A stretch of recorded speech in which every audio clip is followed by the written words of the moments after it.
Do you care too much about other people's opinions? I'm Marat from Emotion, and in this video we'll go through the signs which indicate that you care too much about what others think. As human beings, we are raised hearing things like, what will they say at school? What will the neighbors think?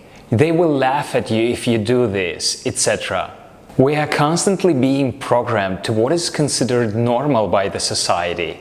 Being considered different can be complicated even today. The kids are a clear evidence of this. School kids will single out other school children based on unique features, resulting in torment and bullying for the kid perceived as different. Even as adults, we can experience acts of hate or violence from complete strangers, simply for our gender, race, or sexual orientation.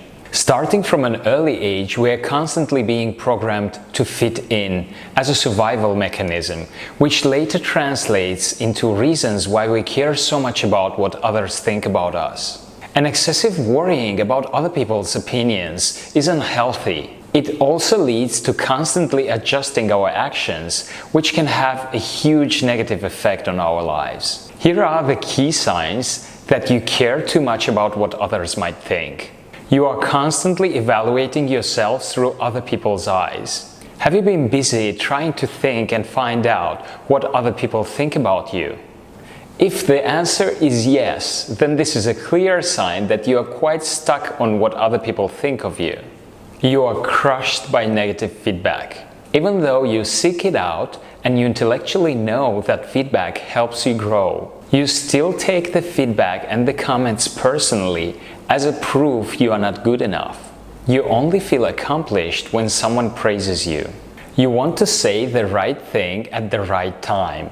You self-censor a lot. You are afraid that you might say something that might turn others off. And so, to be on the safe side, many times you don't speak out. You don't share your opinions and ideas. Some censoring can be good and even necessary at times, but not when it means misinterpreting our opinions and who we are. You try to make everyone like you. You go out of your way to be interested in the same things that the others are, to like the same things they like. You make good conversations about things that light them up, without sharing things that light you up. You want everyone to like you, and you make an effort for it. You tune down what you know because others might think you are a know-it-all. You believe that not showing what you are capable of and things you know will make others feel more comfortable. You don't like coming across as an expert, and you choose being modest about your knowledge. You have a hard time asking for help. Asking for help is often seen as a sign of weakness from people who aren't secure about their strength. In fact, asking for help is the opposite of weak, because you clearly don't mind being considered one. You have a hard time saying no, because they might get mad or be disappointed in you. There is a time for yes and a time for no, and there are people who are afraid of both. However, the fear of what will happen if they say no is greater, so they end up saying yes more than they should. You don't pursue your dreams. You find yourself trapped in a life that sounded promising, but that doesn't fulfill you. You are afraid to make a change because they might judge you, and you'd make a fool out of yourself. You fear that you might be considered stupid for making irrational decisions, and you are afraid of failing while making the change. You brag a lot about your achievements.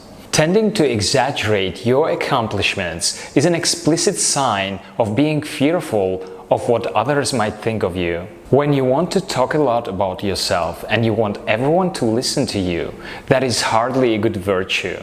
A constant need to show off, to tell stories sometimes blown out of proportion, is the clear indication that you want to make an impression on others. A sign of a low self-esteem. Approval addiction. Yes, seeking constant approval is an addiction. Once they stop saying how good you look, or how well this t-shirt looks on you, you start feeling insecure and self-conscious. Sometimes, if as kids we didn't get much validation from our parents and teachers, we will seek that approval in unhealthy ways in our adulthood. You know, there is this famous quote which I really like, and I think we should all keep it in mind. You can be the ripest, the juiciest peach in the world, and there is still going to be someone who hates peaches. No matter how hard we try to fit in and to be liked, there will still be haters. What others think of you is none of your business, and in theory it sounds great. Let's try to put this in practice in my next video. Thanks for watching. For more professional and personal growth habits, subscribe to my channel.